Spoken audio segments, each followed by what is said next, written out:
So today is another step in the fencing. So Max has taken down this old stick fence here, which contained the chickens and the old compost right here. And the back wall back there that separated the chickens from the geese and turkey ducks is also going to be taken down. And we're going to end up planting a few more fruit trees here. Kind of see how they're got the watering system in and cables so that their branches grow along it in the espalier fashion. Now, this where I'm standing used to be part of the compost pile, but they took down the fence that was kind of right here and right here. Burn barrel used to be right here, but it is now in the new compost area right here. Of course, the birds can't get to it.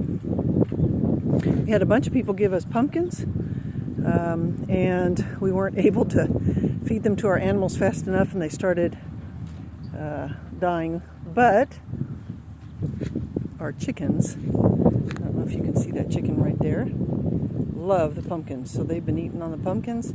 Those are a bunch of cucumbers, peppers, tomatoes that got frozen because we had -3 degrees the other night. And so we're in the process of cleaning up the garden, harvesting anything that's left over and pulling up the plants. So I've been doing that to the cucumbers. Here you can see where I've removed the trellises, and it's Pasha over there pulling up some, is that Pasha? No, that is Ura.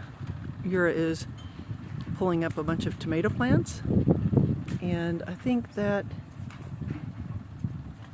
no, they switched coats on me. Oh, those boys.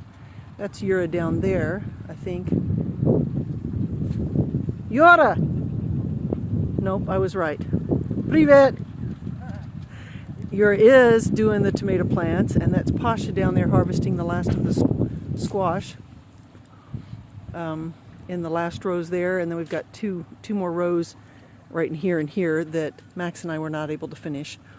So you can see where we had garlic and onions between the rows of the squash. The empty spot there is where the potatoes were, and there was red beets to the left, which we got harvested.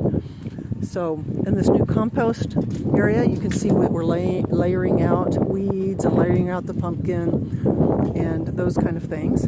And then Mark will do the tiller, till it all under. So although I am seeing a couple sticks that we need to pull out of there. So anyway, all this area will be freed up and we'll be able to do more fruit trees. And then with the turkeys, see our broilers, they are big. They're only a couple months old. And like I said in the past, they are much bigger than our laying hens.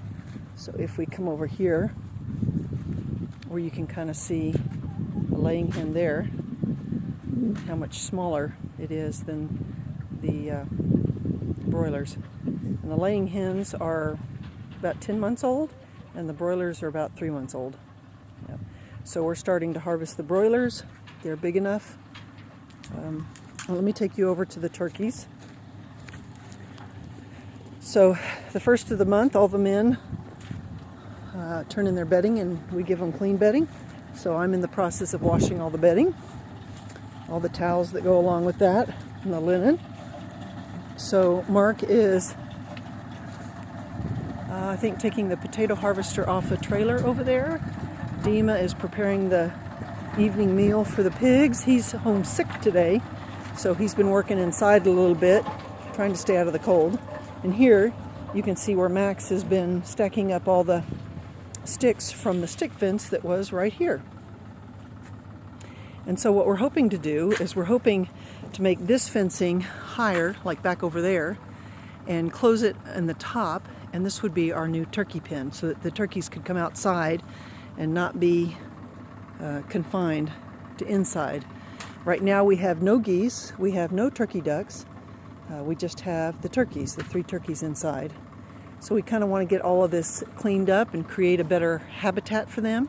Some people allow their turkeys to roam because turkeys do like a big space, but we don't allow any of our birds to roam, so that predators don't get them. They're not hit by cars, those kind of things. You can see all the horseradish there that's grown up. And this stick over here, it was part of a stick fence, and it started growing, and we just let it grow because we wanted shade for some of the birds. So I'll probably prune it to where it's a little bit taller. Yeah, and we'll see how that's going to affect the new cage for the turkeys here. So it'll be tall with netting. We'll probably put some perches that they can sit up on, but there'll be a fence right along here, up probably, I don't know, about 10 feet, because we do not want them in our fruit trees because they would damage the fruit trees. And I need to go through here and prune probably in a week or two, as long as it stays colder. And you can see where we've been training the branches here along the cable. You can kind of see it there. Yep, so the espalier keeps the trees kind of narrow and short, so I'll be cutting off all that above the cable. And so it just makes it really easy to harvest, because you're only going up is that right there. And because our sun is from here to here on this side, each one of our trees gets sun all day long on one side and then the other, so the fruit is really good. We got quite a few apples this year. So anyway, that's kind of what's going on now, working on some more fencing now that we don't have any geese and turkey ducks here.